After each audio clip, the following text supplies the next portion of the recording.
Hello everyone, welcome back to my channel. मैं हूं सोनल और जो मैं आज आप लोगों के लिए वीडियो लेके आई हूं उसमें हम डिस्कस करेंगे कि whether you should give both groups और सिंगल ग्रुप्स। अगर आपका अभी सीपीटी क्लियर हुआ है एंड आप इस कंफ्यूजन में हो कि आईपीसीसी में आपको बोथ ग्रुप्स देने चाहिए कि सिंगल ग्रुप्स देने चाहिए, तो ये वीडियो आप ही लोगों के लिए है। एंड अगर आप सीए फाइनल में हो तो भी आप देख सकते हो इस वीडियो को।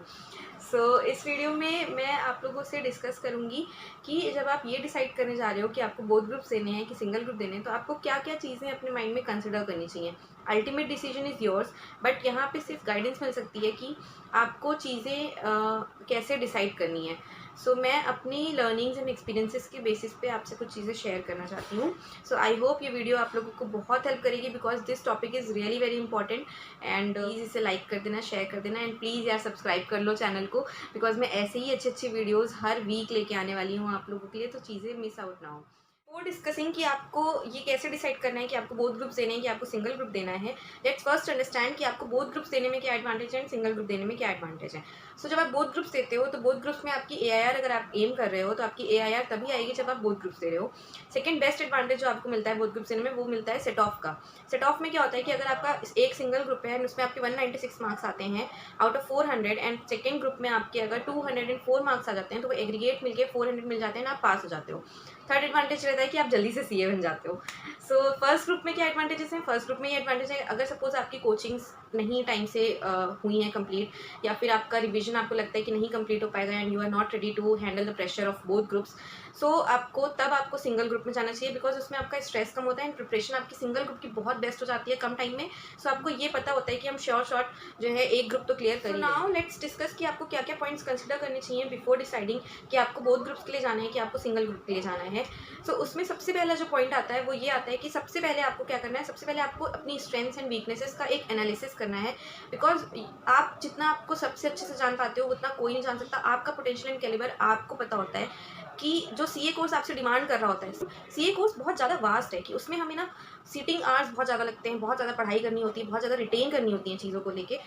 आपको ज़्यादा अच्छे से पता होगा कि आप ये सब चीज़ें कर पाओगे कि नहीं कर पाओगे, कि आप 12 से 13 घंटे आप उस सीए कोर्स को हर दिन फॉर 6 मंथ्स कंटिन्यूसली आप दे पाओगे कि नहीं दे पाओगे उसको, या फिर आप इतनी सारी चीज़ें कैसे रिटेन कर पाओगे, आपका कोर्स टाइम से खत्म होगा कि नहीं होगा। सबसे पहले आपको क्या करना है, आपको खुद के अंदर आपकी अपनी चीज़ें एनालाइज करनी है कि आपकी जो स्ट्रेंथ है आप उसको लेके आप अपनी वीकनेसेस को कैसे साइड कर सकते हो एंड इस कोर्स को आप कैसे क्लियर कर सकते हो। जो सेकंड चीज़ हमें अपने माइंड में रखनी होती है बिफोर डिसाइडिंग कि हमें बोथ ग्रुप्स देने हैं कि हमें सिंगल ग्रुप देना है, वो ये है कि हमें अपनी प्रिपरेशन चेक कर लेनी चाहिए कि अभी हमारी प्रिपरेशन किस स्टेज पे है। लाइक सपोज कि अगर आप अभी डिसाइड कर रहे हो और आपके एग्जाम्स को 6 मंथ्स बचे हैं, अब आप सोच रहे हो कि अब आपको कुछ सब्जेक्ट की कोचिंग लेनी बाकी है।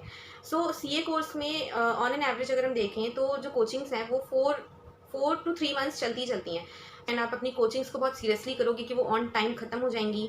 अगर आपको लगता है कि जब हमारे एग्जाम्स को 3 मंथ्स बचे होंगे तब तक हमारी कोचिंग्स नहीं खत्म होंगी एंड हमारे पास अच्छा टाइम नहीं रहेगा 3 rounds of revision and self study का, देन आई डोंट थिंक कि आपको बोथ ग्रुप्स के लिए जाना चाहिए। बिकॉज इसमें होगा क्या कि आप जल्दबाजी में डिसाइड कर लोगे कि आपको बोथ ग्रुप्स के लिए जाना है एंड तब आप फिर जो आपको टाइम एक सिंगल ग्रुप पे देना चाहिए था वो आप अपना टाइम डिवाइड कर दे रहे हो बोथ ग्रुप्स में। ना तो आप यहाँ के ही रहोगे ना तो आप वहाँ के ही रहोगे एंड आपका एक भी ग्रुप शायद ना क्लियर हो। चीज़ जो हमें ये देखनी होती है वो है कि आप अपना ये डिसीजन कभी भी दूसरों से इन्फ्लुएंस होकर मत लो कि हमने अपने सीए रिलेटिव में किसी दीदी या भैया से बात कर ली, उन्होंने अपने टाइम पे कैसे किया था, या फिर हमारा अपना खुद का फ्रेंड जो है वो बोथ ग्रुप्स दे रहा है तो हम भी चलो कुएं में कूद जाते हैं, हम भी बोथ ग्रुप्स दे देते हैं।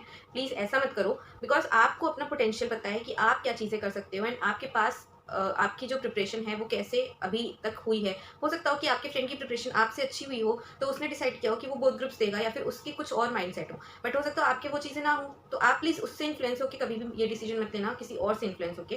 आपको जो करना है वो आप खुद अपने लिए डिसाइड करो। लास्ट टिप जो मैं देना चाहती हूँ वो ये है कि never decide emotionally and without any logical reasoning.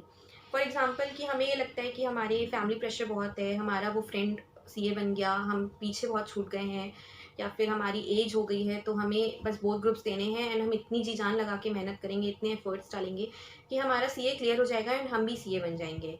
But logical reasoning से क्या मतलब है मेरा, जैसे कि मैंने बताया कि आपको डिसाइड करने से पहले अपनी प्रिपरेशन चेक ज़रूर करनी है। अगर आपको कहीं से भी लगता है इफ एंड बट कि आपकी प्रिपरेशन उस लेवल की नहीं हुई है जिस लेवल की आईसीएआई डिमांड करता है, तो आपको सिर्फ इस बेसिस पे इमोशनल होकर ये डिसीजन नहीं लेना है कि हम बहुत जल्दी से क्लियर करेंगे एंड हम अपने पूरी पूरी मेहनत लगा देंगे। यहाँ पे आप समझने की कोशिश करो कि अगर सपोज किसी काम को करने में आपको 2 आवर्स लगते हैं तो आप उसमें कितनी भी मेहनत कर लो, अगर मिनिमम जो उसकी रिक्वायरमेंट है वो 2 आवर्स की है, तो आप उसको 1.5 आवर्स में तो नहीं खत्म कर सकते हो ना। Same goes with the CA course. अगर उसमें आपको पता है कि इतना टाइम लेगा ही लेगा उसकी प्रिपरेशन, तो क्या आप 24 घंटे तो नहीं पढ़ाई कर सकते हो ना, 12-13 घंटे ही हैं आपके पास एक दिन में। 24 घंटे में भी अगर आप सोचोगे चलो 18 या सब सपोज करो कि 15 घंटे भी पढ़ते हो, तो ये चीज़ें क्या लॉन्ग रन में पॉसिबल है? नहीं पॉसिबल है ना।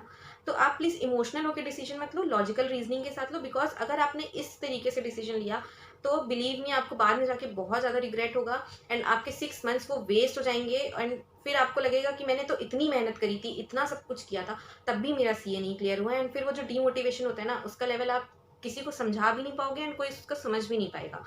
फेलियर ऐसी चीज़ है जो चीज़ें सिर्फ हम ही उसका बैगेज कैरी कर सकते हैं अपने ऊपर। सो प्लीज़ ये सब चीज़ें आप अपने माइंड में कंसिडर करो जब आपको डिसाइड करना हो कि आपको बोथ ग्रुप्स देने हैं कि सिंगल ग्रुप देने हैं। सो अगर आपको अंदर से लगता है कि आप कर लोगे, and which is based on logical reasoning obviously, so you should go for both groups, otherwise you should decide for single group.